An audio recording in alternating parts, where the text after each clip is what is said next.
Good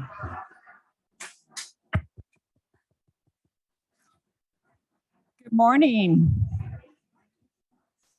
How is everyone today? Amazing sunshine, right? Yes, I think many of us will be in the garden this weekend. I understand. Welcome, first of all, to the April Fireside Chat. Mike is away at a conference, so I will kick us off for today. I understand that a longer microphone is on order because I sure feel like I am bending over. But I want to make sure everyone can hear. We have a very full agenda. And so without further ado, we are going to get underway. I am very excited to have a lot of presenters today to share some great information. And I will be back with all of you towards the end to highlight some announcements and some bright spots. So without further ado, let's welcome up Celerina to introduce some of our new staff members.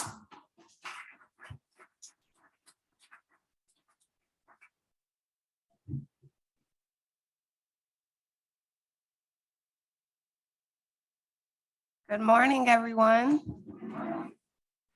It pays to be little. No bending for me, but I get it, Lori, I get it. All right, let's introduce these new hires to you all. And hopefully today you guys get out there and enjoy that beautiful sun, go for a walk. Spring and summer is upon us. Now let's see if I can work this. All right.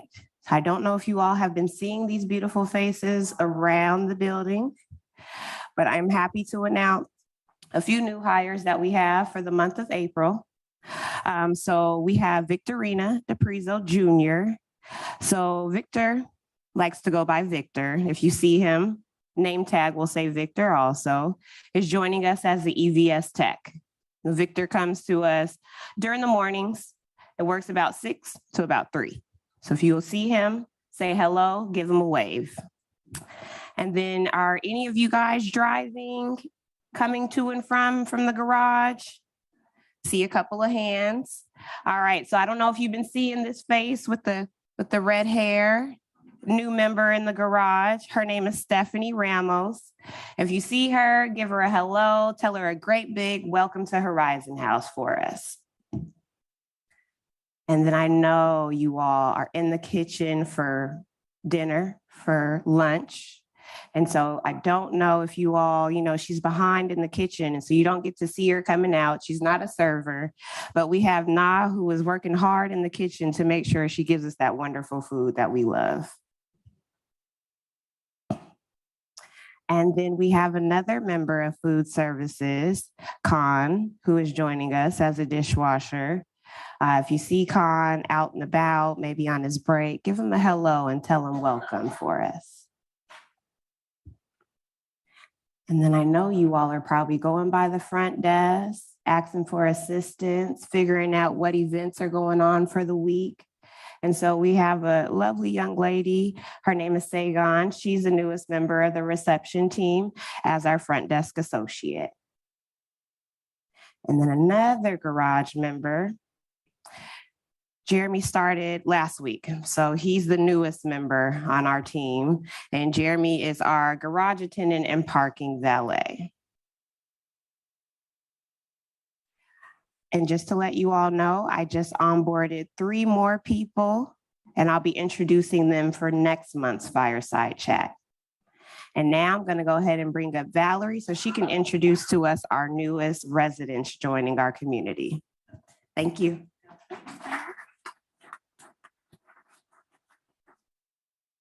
Good morning. It's great to see all your smiling faces. I will resist the urge to speak too fast because I know we have a big agenda, but if I do, just give me the slow down sign. So it is my pleasure to introduce some of our newest residents. And I apologize, I'm not sure if Susan was able to join us today. Oh, hi, Susan. Would you mind standing up and just waving to everyone? You don't have to if you don't want to, that's okay.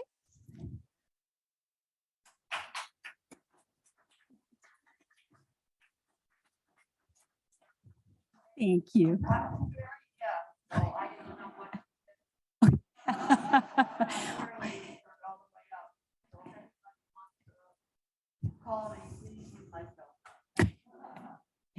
Thanks for that heads up and thanks for your help, Patty. For those who might not have heard her, she said she is hard of hearing. And so if you need to connect with her, call her on her cell phone, which is easier for her to hear through. So Susan was born in Rhode Island and has lived in 10 different states, most recently New Mexico. She earned a PhD in chemistry and worked in science research and teaching. She is interested in Braille math, programming, and painting, and enjoys baking gluten-free treats. Welcome to Horizon House, Susan. And Juanita Sheets. Do you mind standing and you only have to wave real quick if you're comfortable. Juanita was born in Seattle and has lived in a variety of cities within the state. She earned her Associates of Art and in addition to working as a piano teacher, did office work. She is interested in bridge, yoga, opera, and ballet. Juanita is most looking forward to meeting all of you and enjoying new activities at Horizon House. Welcome, Juanita.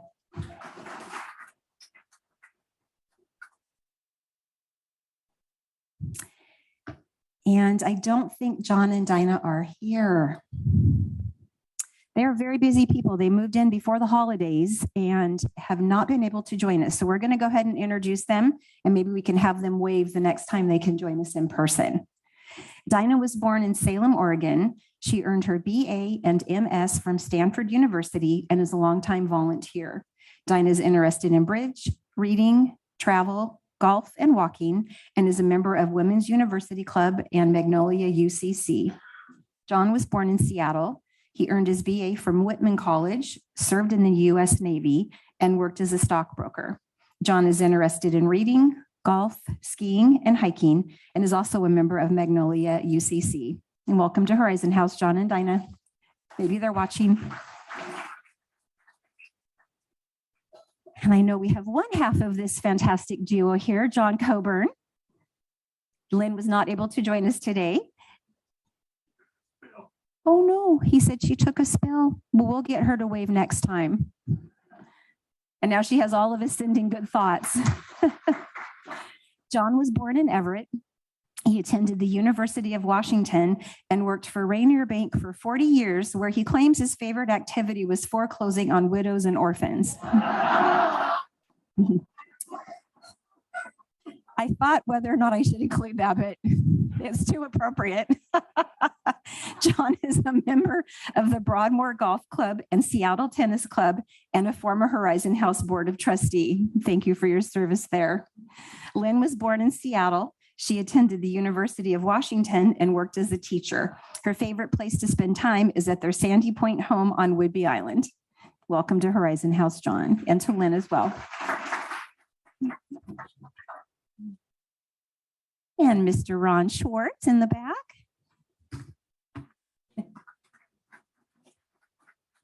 Ron was born in Cleveland, Ohio. He earned his BS from Ohio University and MA from the University of Washington and worked in telecommunications. Ron enjoyed reading, crosswords, walking, and watching movies. Welcome to Horizon House, Ron.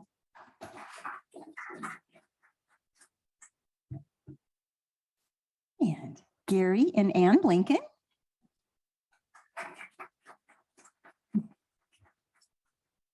Gary was born in Washington, D.C. He earned a BS from Virginia Tech, a BS from the University of Maryland, and MA from Indiana University, and worked for the U.S. Public Health Service as an FDA statistician. Gary belongs to the American Radio Relay League, Bellingham Unitarian Foundation, Bellingham City Club, Whatcom County Foundation, and Phi Kappa Phi Honor Society. He's interested in bridge, mahjong, amateur radio, and book clubs, and enjoys traveling and ocean cruises. Anne was born in Weymouth, Massachusetts. She earned her BA from Duke University and worked for the National Institute of Health as a program manager. Anne is a member of Bellingham Unitarian Fellowship, Bellingham Newcomers, Bellingham City Club, and the Whatcom County Foundation. She is interested in card games, book clubs, enjoys ocean cruises, traveling, and volunteering as a theater usher. And if you haven't guessed, they relocated to Horizon House from Bellingham. Welcome to Horizon House. And next up is Beth and Andrew to go over resident satisfaction survey results.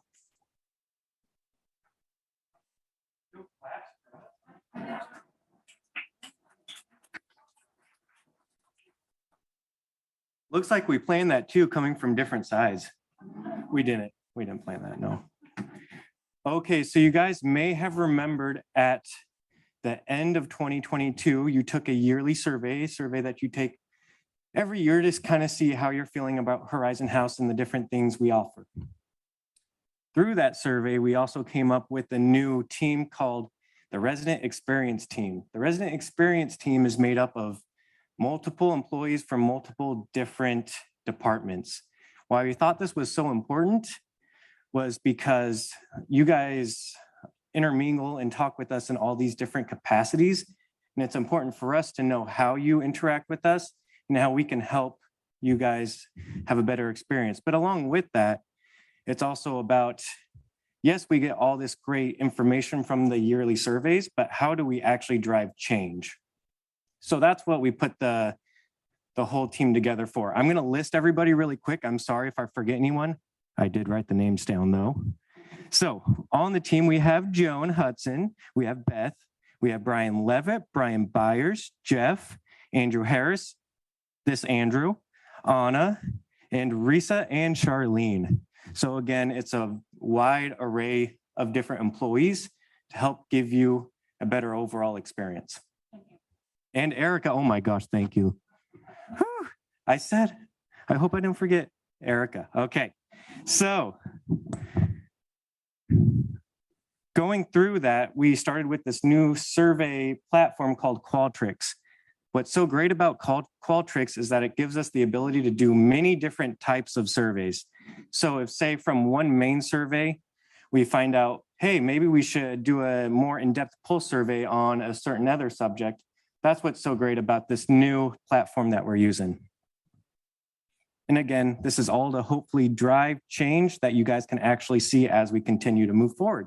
So Beth is going to kind of get into the nitty-gritty part of what we found with this last survey. Good morning. Yep, this is my first time presenting. What am I doing here? Oh, there it is. So this is a slide showing the participation rate over the last 5 years. The blue bar is this last year. We had 74% of residents complete the survey, and that's the best out of the last 5 years, but we have a very good participation rate, and which is not a surprise because we know you guys like to let us know how we're doing. So there are two main questions that we ask on the survey, one of which is, how would you rate your overall experience at Horizon House? And you can rate it with excellent, very good, good, fair, or poor. And we take those two top answers to get our ranking. So this last year, 34% rated excellent, 45% said very good.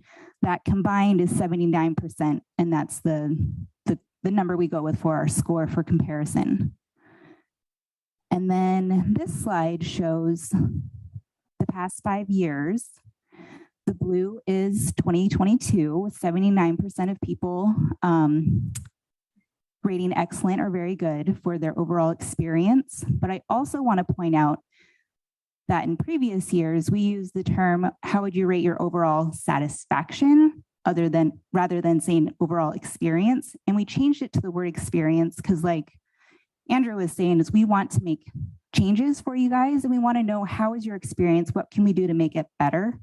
Not just how satisfied you are with something. But there was a significant drop, or a noticeable drop, not terrible. I was going to say COVID could be part of it. West Tower could be part of it. There could be lots of things as part of it. The other main question that we ask on a survey is the likeliness of you to recommend Horizon House to others. And in the past, we phrased it as that, your likeliness to recommend Horizon House to others. And we used like very likely, likely, not at all. So it was a different rating score, but now we've changed to use a standardized question, which is called the Net Promoter Score, or NPS. And that is calculated on a scale of 0 to 10. So we take the promoters, which are people that scored a 9 or a 10, minus the detractors, which are people that scored a 0 to 6. And that gives us our score. And because of that scoring calculation, the score can be anywhere from a negative 100 to a positive 100, where a 0 is actually kind of neutral or good. So anything over a 0 is considered good. So this is how we did in 2022. You can see how people scored on a scale of 0 to 10. Again, the question is, how likely would you be to recommend Horizon House to your family and friends? And then this is breaking down the score. So 62% of you rated a 9 or 10 on that question. 15% rated 0 to 6. So we took 62 minus 15 to give us a score of 47. And again, anything over a 0 is considered good. So here's a graph of the last 5 years. And the ones in orange were not an NPS question. It was not scored on a scale of 0 to 10. So we can't exactly use that for direct comparison, but it's kind of close. But 2021 and 2022, we did use the NPS question.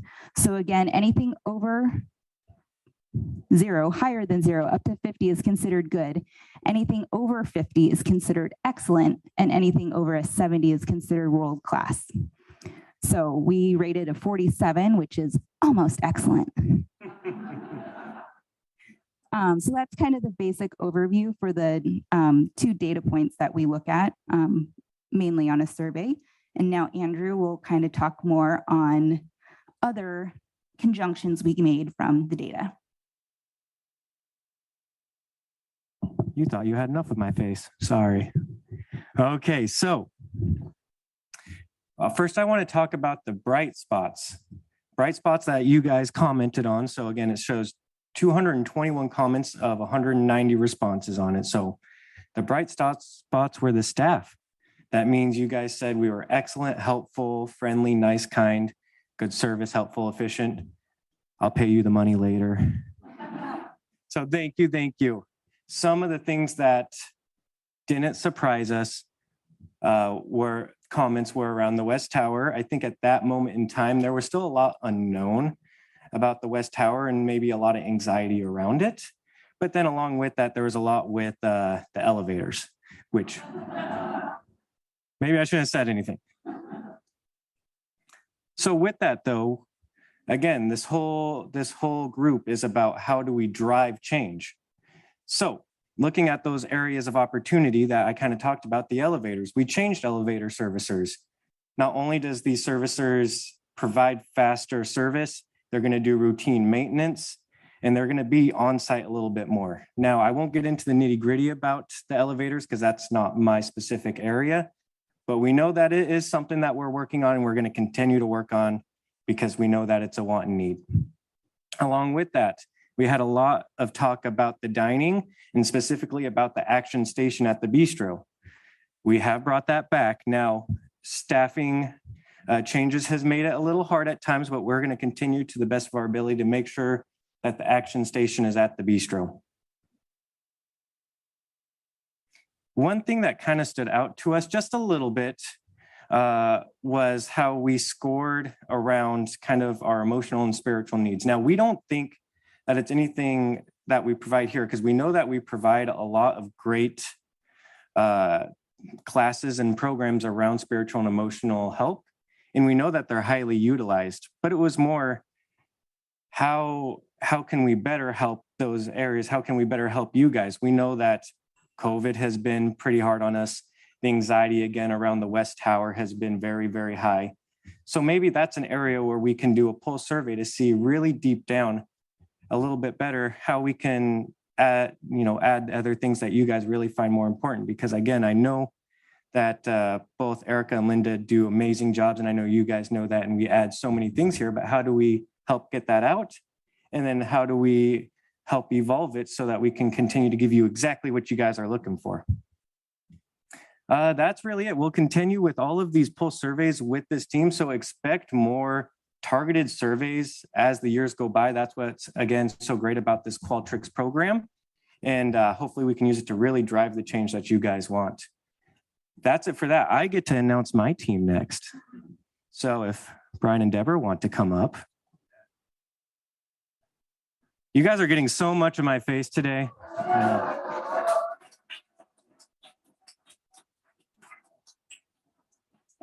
Okay, I'll try my best to be fast so you can see their face for once.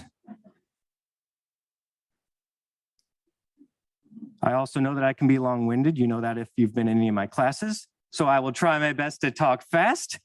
I just wanted to highlight, it's been a while, I wanted to highlight all the different programs we do provide, just all the different things. So real quick, I'm just going to read down the slides. We have over 50 classes a week that we provide, varying different classes, both in assisted living and independent living, and even for employees too, if there's any employees watching. Along with that, we do offer one-on-one training. There's obviously the Beam Center, which we're going to continue to help grow. We have many different wellness offerings like Deborah's meditation class and Brian's brain fit class, which I think he's going to touch on a little bit. We can do ongoing fitness assessments. And then, of course, if there's any equipment that you're not sure how to use, we are more than happy to take you through tutorials of it. So again, that meditation class is Wednesdays at 3 p.m. It's something new that Deborah just added. She got a meditation certification. I would say, please, please, please go to it. It has been very fruitful since we've started it. Along with that, we have ongoing class rotation that we'll make sure that you always know of. Something new, we're going to do a monthly class spotlight. So each month, starting in the month of May, we're going to have a class that we spotlight. That's going to be put out on the alert. That's going to be put out on the running slides. That's going to be put everywhere you can see, even our new little spot in the mailroom if you've been over to the mailroom. So it's a wellness class spotlight that we're just going to kind of spotlight a class to see if you guys like it and see if we can get a little bit more people joining in and having fun with it.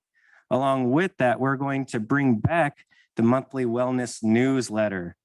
So the monthly wellness newsletter, it's going to be something that has many different parts of wellness to it. It's going to have the wellness spotlight, class spotlight, but it'll have other articles. Maybe one month it's something about therapy. Maybe another month it's something about chiropractic, something maybe about fall prevention. So it's going to be ongoing. Okay. And then finally, all the classes that we do provide, again, all the classes highlight our strength, which we know is important, our balance, both of those important for fall prevention, posture, even I don't have great posture, yes, our coordination, our mental flexibility, and then of course our stress reduction, mindfulness, and then that cardio, that heart health. So if you want to find a class schedule, we have it posted up in the mailroom, or you can come down and grab one from us. I promise we don't bite too hard, but please come down. Okay, and then finally, I know I talk a lot. Finally, again, we have the machine tutorials and then those fitness assessments. We did the fitness assessments at the end of March. That doesn't mean you can't do them if you haven't already.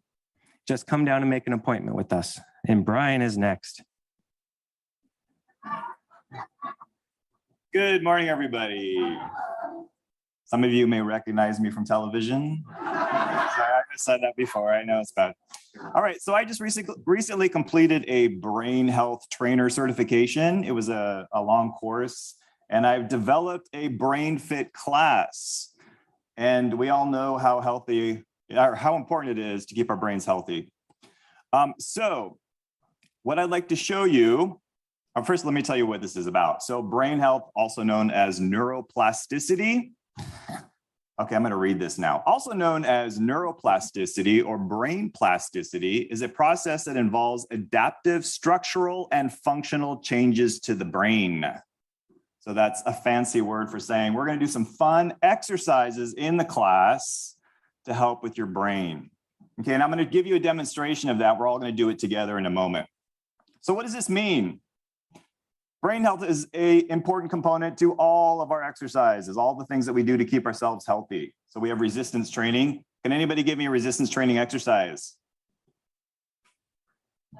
There you go, weights, push-ups, anything like that. Good, anything that works the muscles. Aerobic exercise, we all know what that is, right?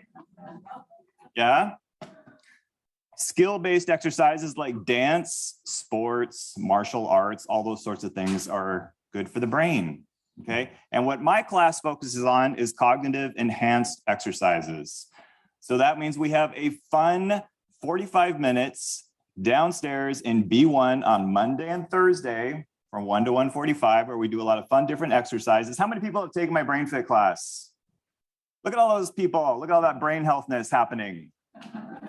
Yeah, so I'm going to give you an exercise that we do that's really fun. Now remember, when you take this class, it's a tool to help you. It's not a test. It's a tool to help you get going. And it can be challenging, but it's fun. And you just have to keep coming to the class to improve on that. So we're just going to do this real quick. Point your finger, either one. Give me a thumb on the other side. Just like that. Oops, sorry. Now all I want you to do is switch. And switch. So you can see it's fun, it's challenging, and your brain is like, what's going on? Yeah, so it's good. It's starting to get the synapses firing and changing things. So it's an important class, okay? Monday, Friday, and by the way, I do have my art talk today at 1 o'clock, at 11:15. Some of you asked if it was canceled. It is not, it's happening today, 11:15. I think that's it for me. Monday and Friday, 1 o'clock. There's take-home assignments as well, so you can have some fun things to take home with you. All right, thank you so much, everybody. Have a great rest of your day.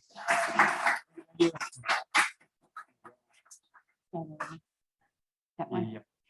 All right, so I know that I may be speaking to the choir, and that many of you know that moving daily and creating a healthy habit of incorporating physical exercise into your daily life, in addition to the usual suspects, walking, gardening, house cleaning, is really important.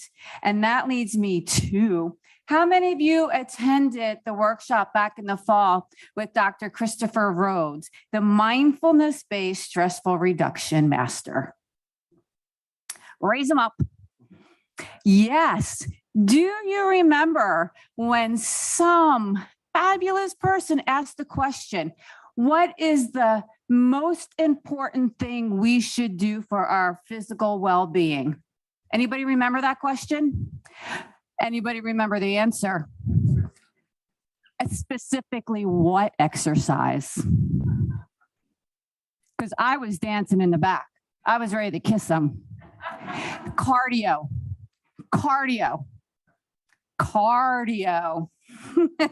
I can't say that enough.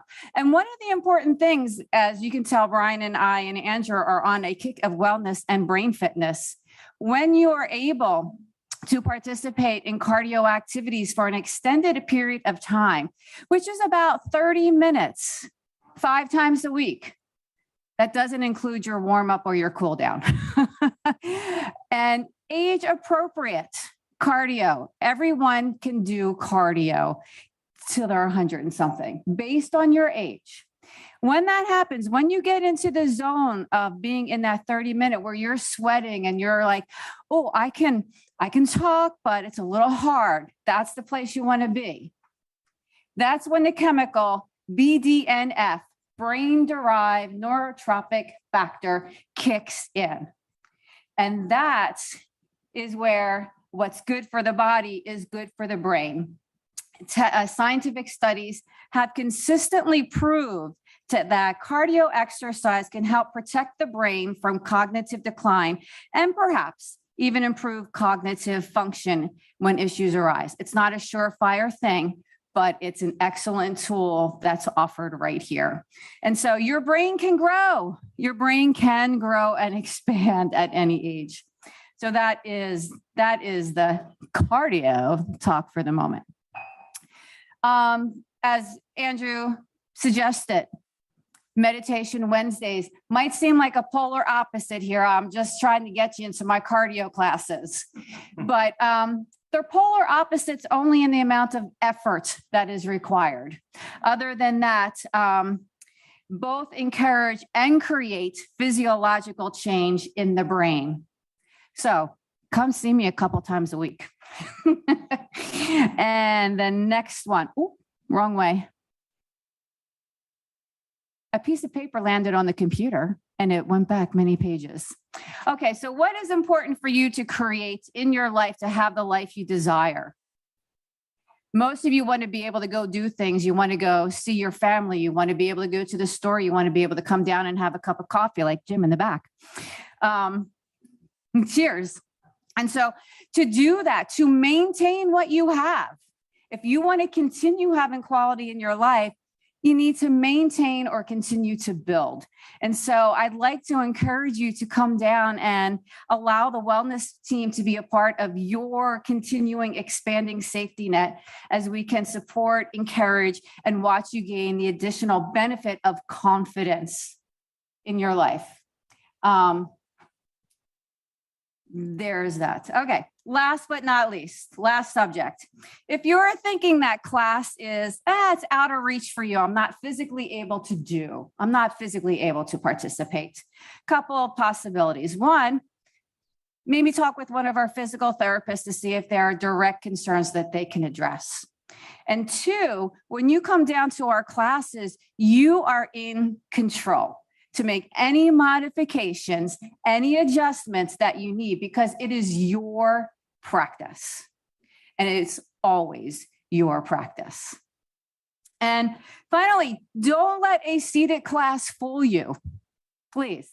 Chair cardio is a full body workout that will get your heart rate up. And it will also challenge you cognitively, because that's just what I do.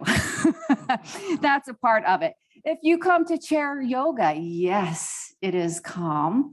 It has meditation. It is breathing. But again, you will get a full body experience. So there is a saying that the first step is the hardest. In this scenario, I think it's a little different. The first step is the easiest. You have multiple places to look at our class schedule. The second and the third step are the hardest ones. Come down and join us. Come down and join us again. And that is it.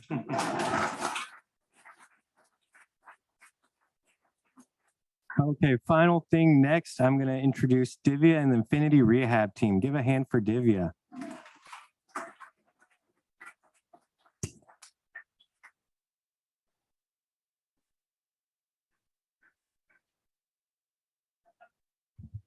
Good morning. I was given time for just 5 minutes, so I'll be really quick. I was asked to do just 2 slides, but as some of you know me, I like humor.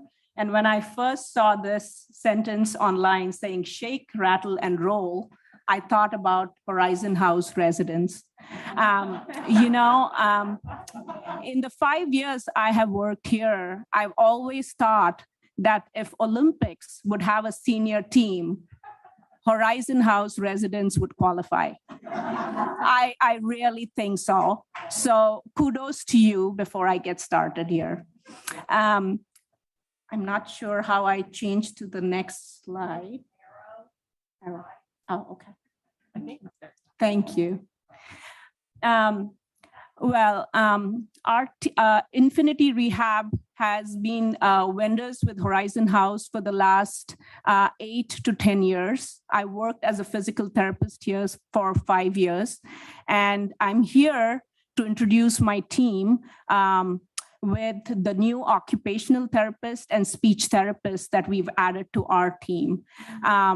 I am a full-time physical therapist. My name is Divya Malar, and we have a part-time physical therapist who's unfortunately not able to attend the meeting today. Her name is Marissa. I am going to introduce you to my other team members, Rachel and Tiffany. Before I introduce you, I just wanted to let you guys know the benefits that we have of having therapy here at Horizon House. Just wanted you to know that it's exclusive for all the residents of Horizon House, and we also have started treating some of the staff members. We have a dedicated therapy clinic down at the basement. It's at the entrance of the gym. And then we do use the gym facilities to treat the residents.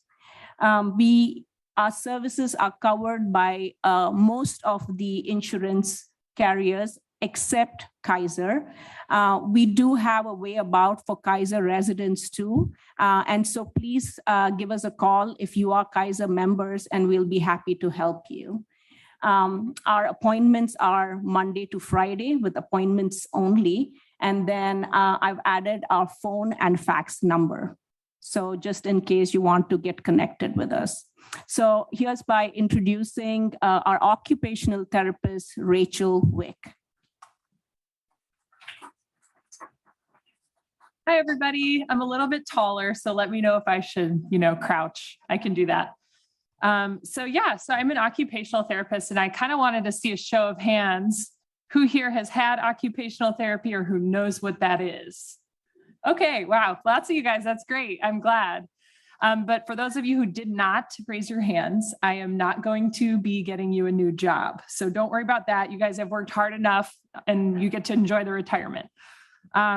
So basically, I'm just going to review kind of the definition. Occupations are everything that you do all day.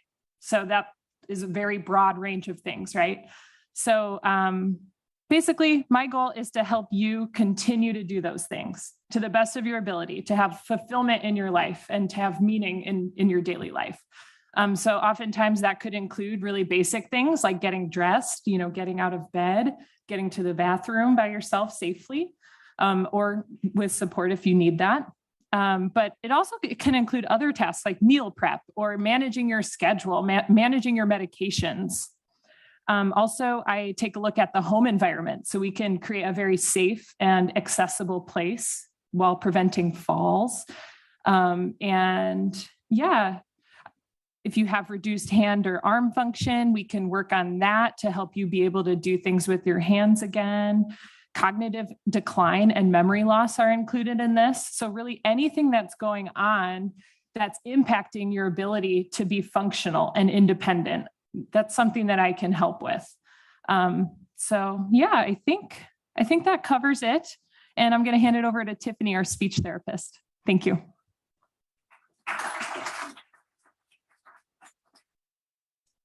Hi, I'm Tiffany. I'm the speech therapist here at Horizon House.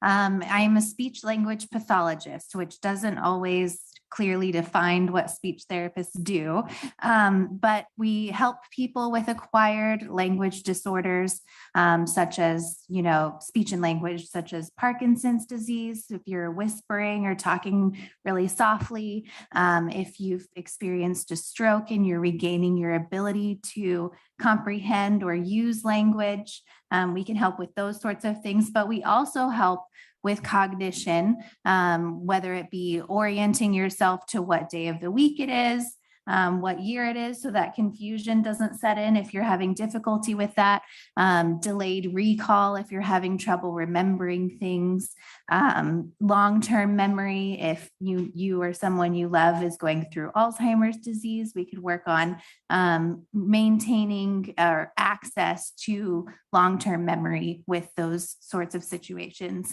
We also work with swallowing disorders, which is something that not a lot of people know. So if you have experienced a change in your ability to swallow foods, you're noticing that you're coughing or choking on certain textures of foods, we evaluate for those swallowing disorders. It's called dysphagia. We'll evaluate and see what textures are most safe for you at this time, and then also we'll prescribe some exercises to get your swallowing function back to the least restrictive diet, and use strategies to get you swallowing as safely as possible so that you don't have things going down the wrong way, which leads to things like pneumonia. So a lot of things that speech therapists can do. I'd be happy to help if anybody's experiencing those things. The phone number is listed on this slide if you need to call us and get some services. I'm going to hand it back over to Divya, and she'll wrap things up for us. Thank you. So thank you, Tiffany. So just to end the talk, I just wanted to say that these are the 2 new members of our group. And if you need any of our services, please do give us a call. I did not mention too much about physical therapy services, but in short, we provide what is called as tough love. You are always welcome to come see us, but we do treat joint place replacements, joint pain, arthritis, gait, and balance activities or issues that you have. The 2 new things that we've always treated, but I haven't mentioned, is about vestibular balance issues and women's health incontinence. I've been a trained, certified women's health incontinence therapist. We don't have biofeedback device here, but I'm happy to provide education on bladder and pelvic floor health and strengthening. So those are the services that we provide in the therapy clinic. And as I said, if you are looking for tough love, 3173 is our extension. Thank you. Up next is IT services.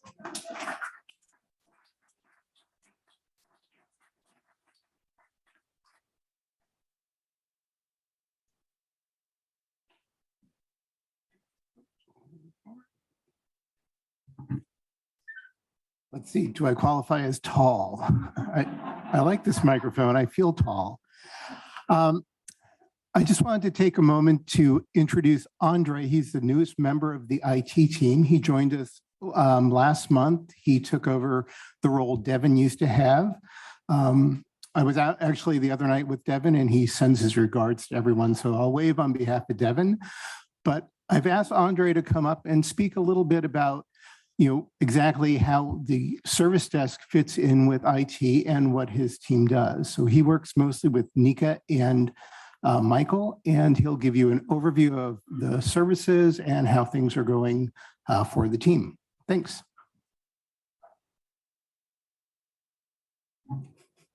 Thank you, Brian. This is my second Fireside. The first one was shortly after I started. So Brian just said, well, get in that fire and tell everyone about yourself. So there I am. Just want to talk about IT. Welcome to the new members. And also as a reminder for some of those that have been here for a while, just want to go over what the IT service desk does, some of the roles, and then some of those services that we provide and how those services come out to help you, or how you may see how those services work with what you do on a daily basis. So the IT service desk is a central location to get to all of those IT services. Some of those services may come out as end user support, Wi-Fi. I've learned Wi-Fi is extremely important here. Yep, okay, exactly. And then also there's some knowledge management. There's a lot of things that we do here. There's a lot of information, a lot of manuals that we go through, and then we distill those down so that they make sense to you. As well, there are some detections and alerts, things that we're doing to make sure that all of our services are working. There's a lot of various services here.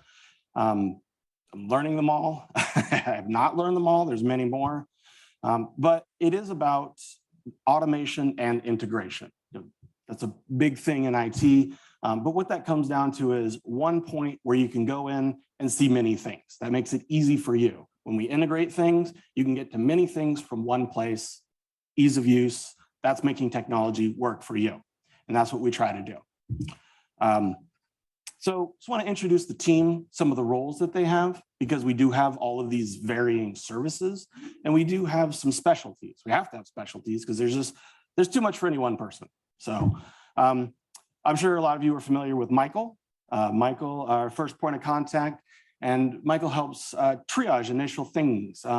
Also, in conjunction with that knowledge management, Michael helps make sure that if a question keeps coming up a bit, we can get a manual so that it's much easier for you to have that information for yourself, empowering you to go ahead and use that technology. And that just makes it easier and quicker.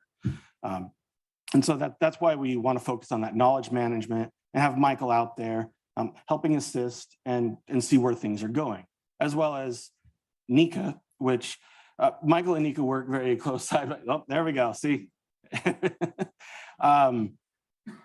Nika helps with system administration, making sure that all the information is in those systems, as well as system support.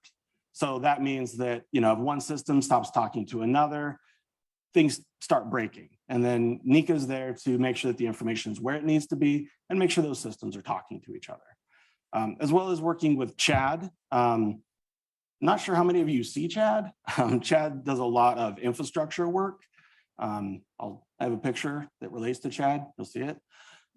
So Chad helps with the infrastructure, some of the virtualization, a lot of real high-end IT things to make sure that all those services are ready and available for you. He also helps implement those systems. And so that comes down to how you actually use the services that IT is providing. Example of that is the phone system. It's a very complicated phone system, but you have a phone, you have a number, it works. So that's the goal that we have, and that's an example of some of the work that Chad does.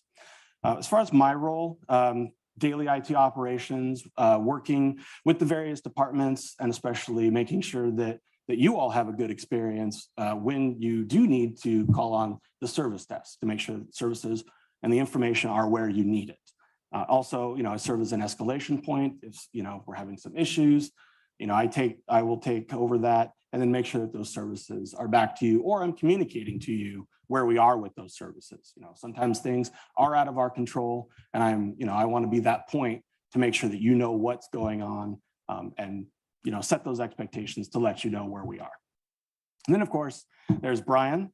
A lot of what Brian does is architecture design, which is just all the different services that we have and how they come together, as well as looking at new services and things and how we can make everything work together better within the system. And that goes along with the strategic planning that he does. So the IT team. We check on him every once in a while. It's fine. So if you don't know where Chad is, okay. So that's an example of some of the hardware. Chad's back there working with a lot of the hardware. We have an example of what is kind of an example of all the wireless. There are 386 access points. That's the device that communicates with whatever wireless device that you have. We have over 2,500 wireless devices connected right now. And so we have to make sure that they don't all talk at the same way so that things work. So we have to segment all the things.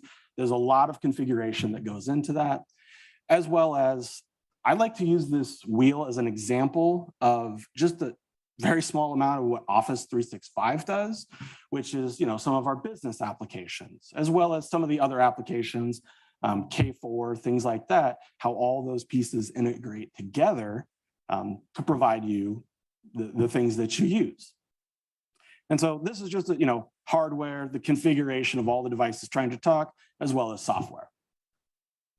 So what does that look like for you, which is integrating those services? This is how it comes out to benefit. This is technology working for you when you're using those devices, and you can check your choice dining balance or your resident charge account.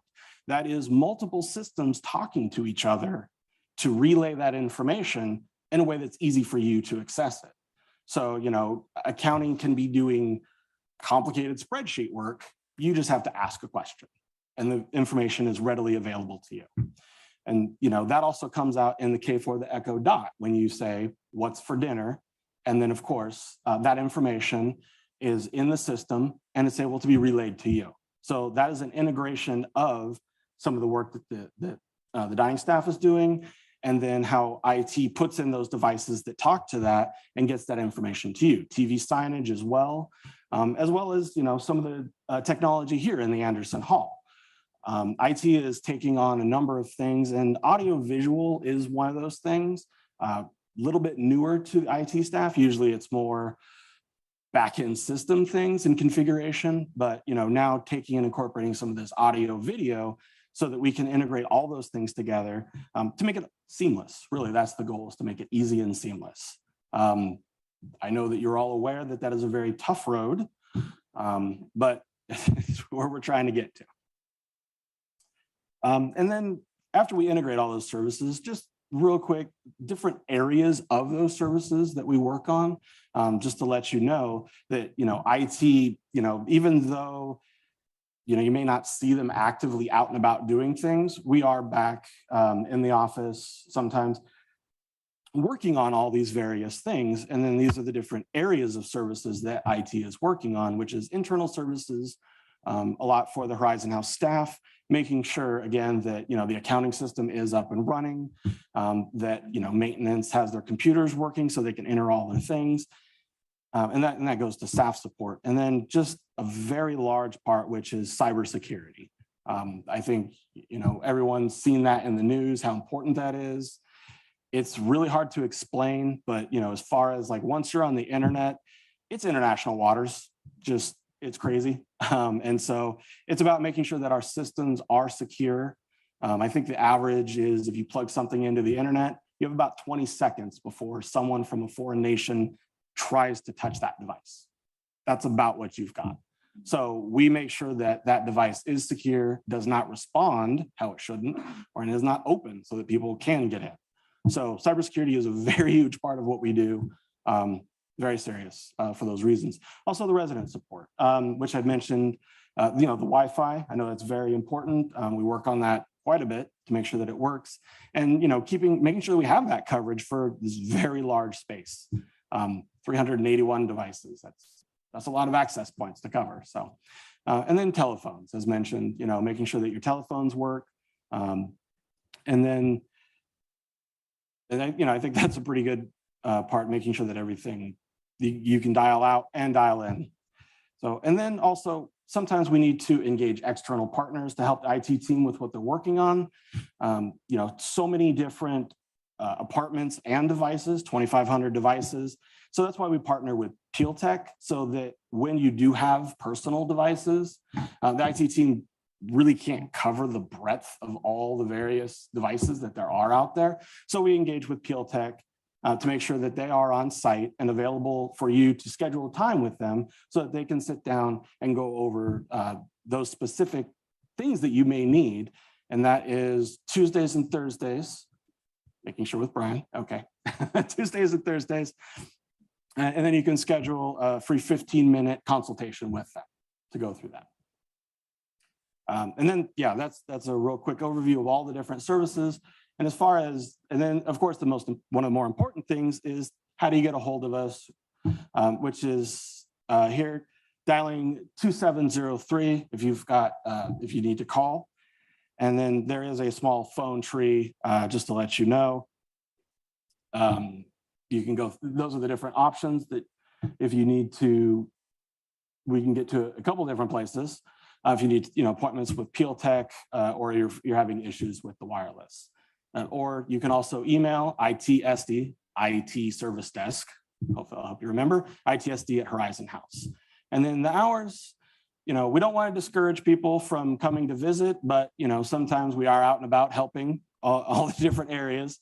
So we don't discourage visitors, but sometimes we're just all out and about. But our office hours are Monday through Friday, 9 a.m. to 5, excluding holidays. But yeah, that's when you can expect to see us around, and look forward to assisting you if you have any questions. All right. Okay, Jeff with Dining Services update.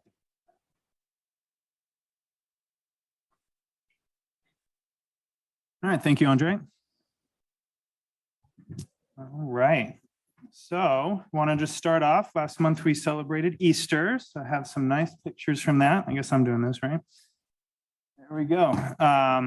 And as you all know, Oliver was out of town, and so we didn't have him here to help us with our decor and display out front and everything. And so I was very proud of our team. Janine and Jasmine put together our display out front, and I thought it was beautiful, you know, especially for their first time doing it. You can see we have like the Easter Bunny napkins on the tables and placemats and everything. So they did a really good job. As always, the kitchen staff blew it out of the water. The food was amazing. We had a lot of great comments from the residents, and we served about 200 residents that day. So it was a really, really great event. We're happy for that. And then don't have a slides for it, but last night we had a really great event as well. As a lot of you know, we've been doing the Eat Smart Buffet every couple months, partnering with Bill Roach and Nancy's committee there. And it was a fabulous event last night. We served about 140 residents. We had a happy hour beforehand, and everybody was just walking out raving about the food as well. So really nice event. We had a great time. So look for more of those moving forward in the future. The main thing I wanted to talk today about is just the choice dining. I know we have a lot of new residents, and so I know it can be a little confusing sometimes. And so I just thought I'd kind of give a quick brief overview of it. So choice dining is, you know, basically the money that's put into your account to use in dining services. You start out with $260 a month. That hits your account on the first of the month, and it does carry over for a 6-month period. But what's important to know is when you are coming up on that 6-month period. And so you see I have a picture of a receipt here. And if you look down at the bottom, you'll see it says plan choice dining with 2 dates on there. It's not necessarily a date range, but those are your 2 dates when your 6-month stops to carry over. So for this person, for instance, you know, we want to make sure at the end of October they're going to be, spending all their money and right before May 1st there. So, you know, make sure we're looking at that. I know we don't give the receipts out every time when you're in the dining room, but don't hesitate to ask if you want to have your receipt. You can also check your balance at the bottom. So underneath that line, you can see your remaining balance. This person has $96 left. If you've used all your money, it'll say overage there and shows you how much you've gone over the account, which is fine as well. Then that's just billed at you at the end of the month as well. Some people also ask, what do I do with my unspent dollars? If I'm reaching my 6-month limit and I have a lot of money left over, I don't think I'm going to be able to spend it. There are several programs that you can do to spend your money there. We have the Choice Dining Cares program, which is a great program. You can donate your money to this program, and then other residents that maybe need some money to help get them through a month, they can ask for donation to be pulled from there. We also do a lot of catering donations. So a lot of residents will buy a pan of lasagna, buy a pan of mac and cheese, go donate it to a shelter, to a church. I think those are great things. Philanthropy is another option. Feel free to donate your money to philanthropy and just have a party. You know, we have a lot of residents that do a happy hour or set up something in the Sky Lounge or a private dining room event. So a lot of different things that you can do to use up those funds. And that's about all I have for us today. And next we'll have Karen Lane, Patty Flowers, and Marjorie Purdue for philanthropy updates. Thank you.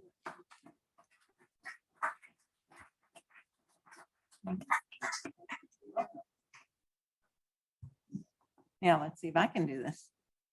Okay, if it is Karen Lane and Patty Flowers, and we are both wearing pink, then you know we're going to talk about philanthropy. And what we're going to talk about is Partners in Caring. The kickoff was March 22nd. And again, if you did not get a chance to see that, I can show you how to find YouTube on your computer and you can see that particular segment. The campaign does run the whole calendar year, so you will see us every month for a while. Up to now, we've received $230,000 in gifts and pledges, which is great, but it's a whole year, so we're hoping to get some more. Now, your gift, they went ahead and did it. Your gift fund, your funds that you give help residents' assistance, residents who have run out of money through no fault of their own, also staff scholarships and enrichment grants. And we have Margie Purdue, who's going to tell us more about those grants. Okay, I skipped. Good morning. I'm really happy to be here this morning to announce the awards of the enrichment grants for the spring cycle 2023. They're up here before you, but I'll read them as well. Organizing services and supplies for life enrichment offices. Portable speaker for assisted living. Printed t-shirts for the ukulele group. Therapy table for acupuncture, dental hygiene, and esthetician services. Performance fees to perform a one-act opera written by a Horizon House resident. DVD storage for the TV room. And notice that the next opportunity to apply for enrichment grants, the deadline for those applications, September 11th. $25,000 is waiting for you to find a way to spend it. If you have any questions about enrichment grants, please contact Ruth Ann Ford in Philanthropy. Thank you.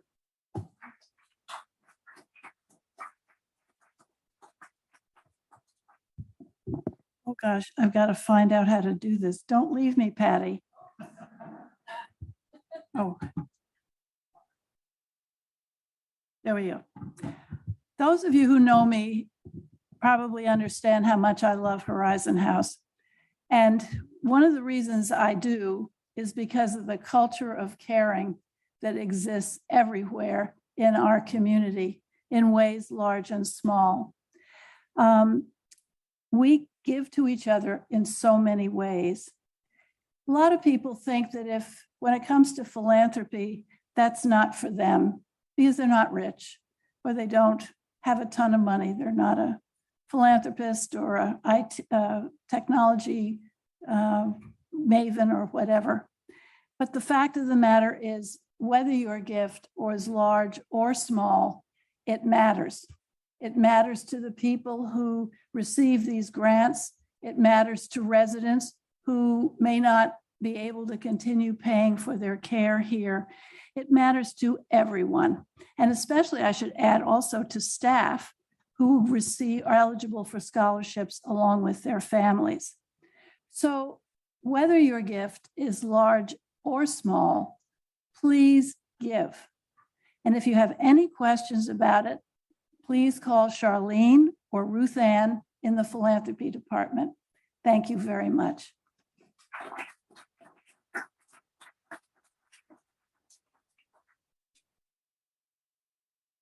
Hello, everyone. Ooh, I think we're going to be one of your last folks here. I'm going to have Shane take this. All right. Well, my name is Jessie Bettis. I am the Program and Engagement Coordinator for the Freeway Park Association. If you don't know about Freeway Park, we are just down Picket Corridor from you. One of our main entrances is on 600 Seneca Street. There's about 12 entrances and exits though, so you can find us in a lot of ways. We're very excited to be here and speak with you today.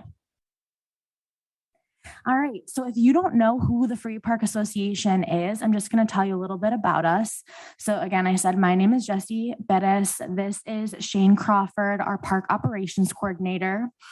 We have 3 full-time staff and 1 seasonal staff that comes on in the summer to help us with busy months.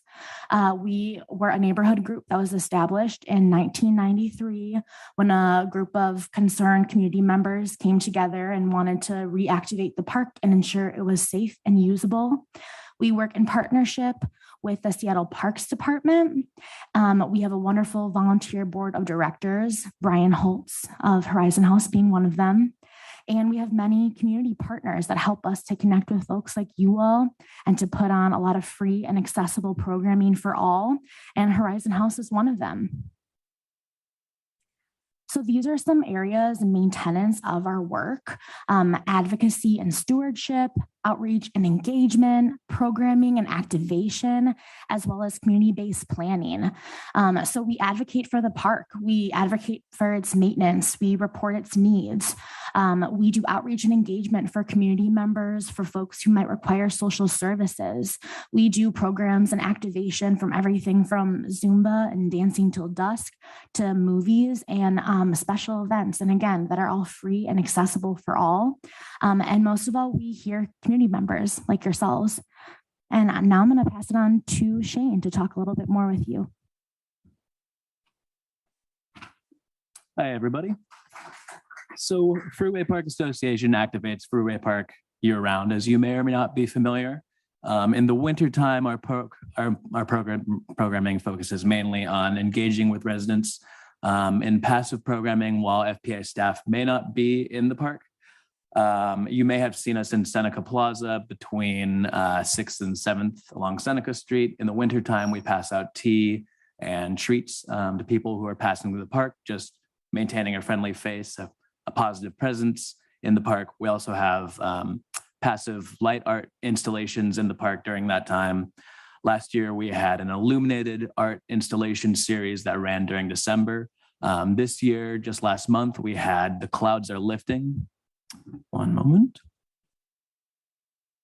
This program ran from March 31st to April 7th in Freeway Park Seneca Plaza. If you passed along Seneca Street or in the park during this time, you may have seen some of the pieces, a giant orange sun up in Upper Seneca. And we had a closing day celebration on April 7th that involved performances from puppeteers and was just a highlight of everything. We had projections going over the large canyon fountain. And this program was really just our way of saying goodbye to winter and hello to spring, welcoming the light back into the park. In the springtime, we focus on volunteer events and ramping up our calendar of programming. We're just about to bring our popular book carts back into the park in Seneca Plaza.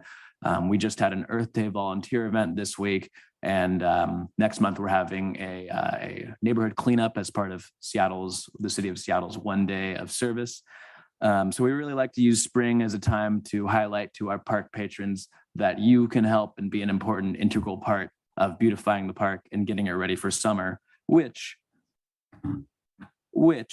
is the busy time of the season. It's when our weekly calendar fills up. FPA staff are activating the park Monday through Friday. You'll see us out there selling books from noon to 2 p.m. in Seneca Plaza. We'll have buskers providing beautiful music in the park. Other large programs like our Dancing Till Dusk series are coming back. You may be familiar with that. It's dancing with instructors and live music in Seneca Plaza. We also have some more save the dates. Dancing Till Dusk is on there. You'll see our Tuesday Brews and Tunes concert series is happening again this August. That's from 4 p.m. to 6 p.m. each Tuesday in August. Movie nights, Friday night, we have a whole lineup of good movies that are coming out, some classics, new ones. You'll see that posted real soon. And of course, at the top there are our two signature summer festivals: In Bloom in June, which celebrates the beginning of summer and the bountiful harvest of the seasons, and our Fountain Festival in July, which is a celebration of Freeway Park's unique architecture. The fountains, which will be running this summer, you'll see, you'll hear them, you'll see them. It's going to be awesome. And I'm going to pass it back to Jesse to talk about some upcoming volunteer opportunities.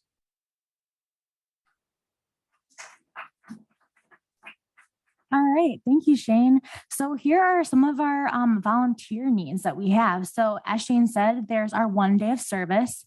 We are working with the Mayor's Office and Seattle Public Utilities to lead a neighborhood cleanup. We already have close to 50 folks signed up, but we can always use more.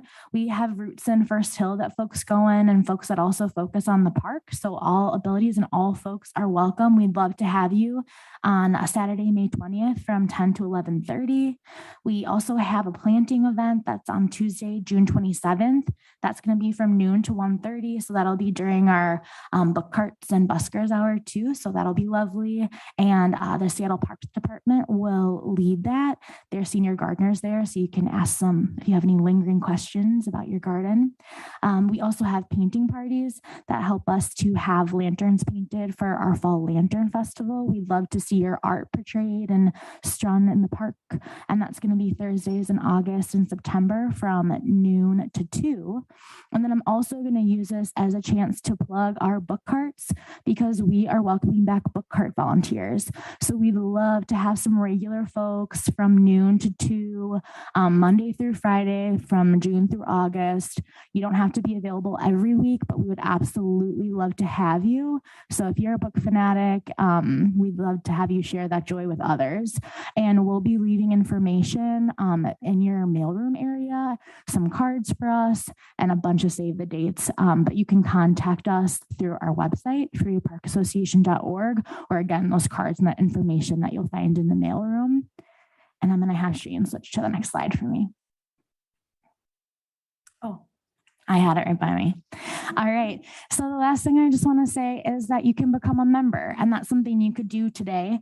These are tax deductible memberships that include benefits like free books at those summer sales, those book carts, event calendars, and really just a true voice at the table with your neighbors. And if anything, just a more intimate voice of that, so we can connect with you a little bit more deeply. But we'd love to work with you to steward this historic and this beautiful public park. So we really thank you for your time. We hope to see you in the park this summer. It looks like we might have a question as well.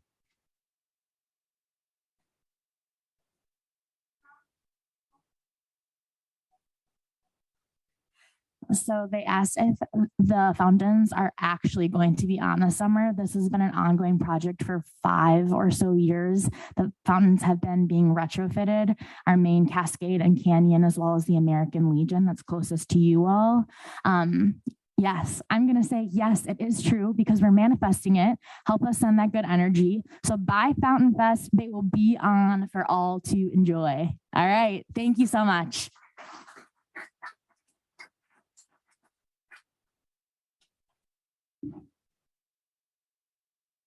Good morning. Going to talk fast. We're way over schedule. I want to talk about the CEO search process and where we are.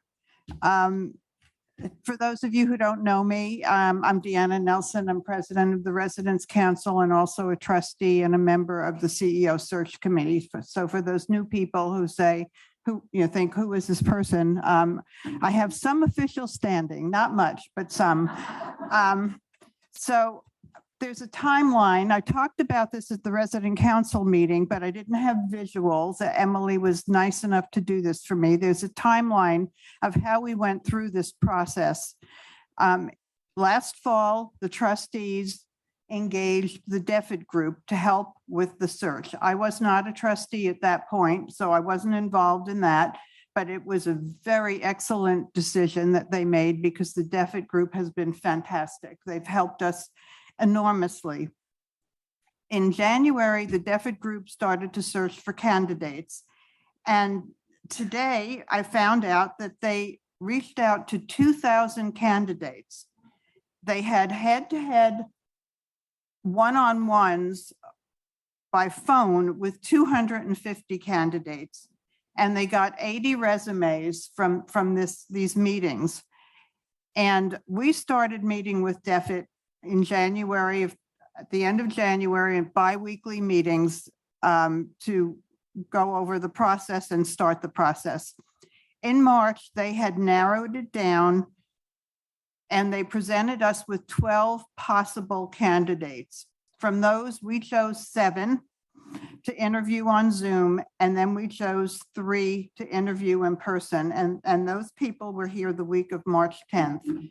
And they were interviewed by the search committee, which consists of Ann Brand and trustees Mike Meekum, Alex Tibbetts, Bob George, Gary Southerton, George Counts, and me. And so we interviewed them, executive staff interviewed them, director level staff, and so forth. And then we debriefed everyone. The goal is to make an offer to one of these candidates in the very near future. In fact, Mike Meekum has authorized me to tell you that we are ready to move forward with an offer to one of these candidates. I can't tell you who because of confidentiality, but we are getting there and hopefully we'll be able to make an announcement in the very near future. Okay, thank you.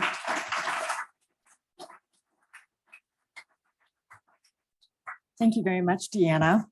I apologize for running over. Great information today that was important to share. So I'm going to wrap it up with a few announcements. Want to just quickly remind all of you, you should have seen in the COVID communication earlier this week, I am in contact with Eastern's Pharmacy. They are planning to do another on-site booster clinic. It will likely be sometime in May, but we do not know when they will, along with Kaiser and along with a number of other clinics and pharmacies, when the shipments of the boosters will start coming in from Department of Health now that the FDA has given the approval. So stay tuned. We'll be going through the same process we've done before. We have this nailed down really well. So we'll certainly let you know when that's going to be available and start having you line up appointments as we've done in the past. Just want to quickly remind you all, this is a refresher for most of you and to let those of you newer to our community, just a reminder in terms of when you call 911, because I know sometimes that is a question that comes up. So 911, essentially, they define that as a need being otherwise would result in loss of life or limb if not treated immediately. So if you have the ability to do so, and you believe you have a life-threatening situation, such as shortness of breath, such as you have fallen and believe you have a serious injury, such as a fracture, if you can, call 911 directly. Or if there is a bystander, direct the bystander to call 911. If you are alone and you have the ability to activate your pendant, do that. 911 in a webinar I was able to participate in recently made it clear that they are not to be called, and they made it clear that senior living communities do call for rides to the hospital, but are not life-threatening. They receive calls for diarrhea issues, catheter issues, falls that are not really with any injuries, minor pain, nausea. These services are very restricted. And so we need to be judicious as to when we leverage that resource. But I do also want to point out there were some concerns raised a couple of months or so ago about some of you experiencing some longer wait times when you've called 911. In my conversations, they have shared that that is not so much a product of the 911 emergency responders, but more a product of the ER staffing levels. So if the ERs are not staffed, they have to divert or delay response to 911. Unfortunately, none of us have control over that, but I am going to strongly advise that you not use that as a reason not to call 911. Call 911 or our staff will if you believe you have a true emergency, and we will do everything we can to advocate for you to get those 911 services. I know when we had a COVID outbreak, I personally called 911 on behalf of 2 independent residents I checked on. They came right away. So it's really difficult to know. I also want to just alert you that if one ER is full, you may be diverted to another hospital that may not be your hospital of choice, but to get you those services that may be necessary. Okay, a reminder to have your vial of life up to date in your apartments, backside of your front doors, in your freezers. They respond to that, both the responders and our nurses. So make sure you have that up to date. Work with Erica Campbell if you need support for that. In terms of nursing, a reminder that you all have access to our nurses 24 hours a day, 7 days a week. You can summon them by activating your pendants, pulling your bathroom pull cord, calling the front desk, and they will dispatch a nurse for you. Our nurses are called for concerns such as nosebleeds. That doesn't mean sometimes the nurse won't have to send you out to have it cauterized. It is for COVID testing support. We have had some residents, especially in our recent outbreak, have difficulty testing with vision issues or dexterity. Our nurses can help support that. And we also have our nurses who do respond to one or two need for some bandaging changes. I know for some of you who have biopsies, you may need to have some support for 1 or 2 times afterwards. Our nurses can do that. If you have a need that's going to be longer term, however, our nurses cannot do that support because then we get into risk of our assisted living licensure. And that is where home care plays a big part. That is a big function of home care with what's called nurse delegation. So for example, Can Do or C Care, they provide that support. So you can connect with Erica or myself to link you with Can Do or another support. If you know you're going to have a biopsy, for example, and may need some longer duration bandage changes in an area you can't reach, such as the back of your head. So there are resources available for you. And of course, just a reminder of home health services. There is home health nursing that can support with some wound care and things of that nature. On HH Connect, there is a document at the bottom of the page on HH Connect listed healthcare services and support options for IL residents. That document lists all the services ranging from our nurse support, home care, home health, how they work. And that also was distributed to everyone last year, but I want to remind everyone it is on HH Connect. All right, coming up, some other final announcements. We have our quarterly small group sessions coming up on May 2nd and 3rd. Please be sure to RSVP with Beth. Let us know what topics you might be interested in covering. And then we have our upcoming Retirement Community Week. For those of you newer to our community, that is a wonderful week to celebrate together. This year it would be May 15th through the full week, Sunday of that week. It is a time for residents and staff to celebrate. We're going to be having different theme days, and we're bringing back the bake sale, bright spot sales. And for those of you who remember before the pandemic, we are bringing back that talent show that staff usually participate in, and we have resident judges. It's a fun event. So we'll look forward to bringing that back. Couple of bright spots from assisted living. We had a fabulous assisted living Easter egg hunt for both residents and staff. You see our nurse Zerbob and one of our nurse leaders, Kat and Phyllis Daniels, participating, and Lori Anderson also participated. It looks like, Lori, you captured quite a few eggs there. Did really well. So I just want to do another shout out to Ildiko Pakali, our life enrichment leader, and the life enrichment team, who just continuously do an amazing job of bringing such individualized life enrichment, engaging, meaningful programs to our residents, along with the friendly visitors. We have an amazing cohort of volunteers from independent living who do so much to enrich this community of neighbors helping neighbors. So that's wonderful. Yes. And that is a couple more pictures of Easter egg decorating and spring crafts. And a surprise. Surprise. This is a surprise. Surprise, Lori. Oh, yeah. So Lori last week celebrated 25 years at Horizon House. So this is a little thank you to Lori. She got her certificate, 25 roses, and 125 hugs. Hugs to Lori, and thank you so much to Lori for everything she has done for Horizon House. So please give her a round of applause. Thank you.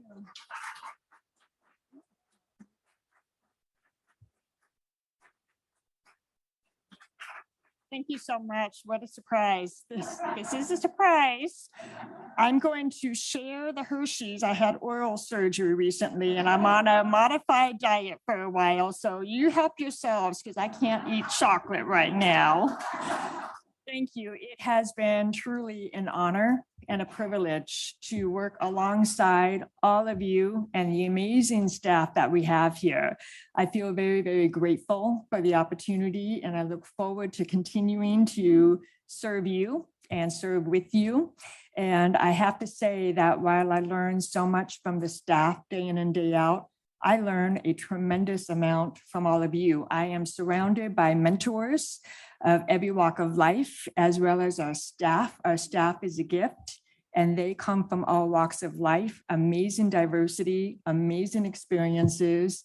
And I look forward to seeing what we can continue doing together in the months to come. So thank you. Thank you so much.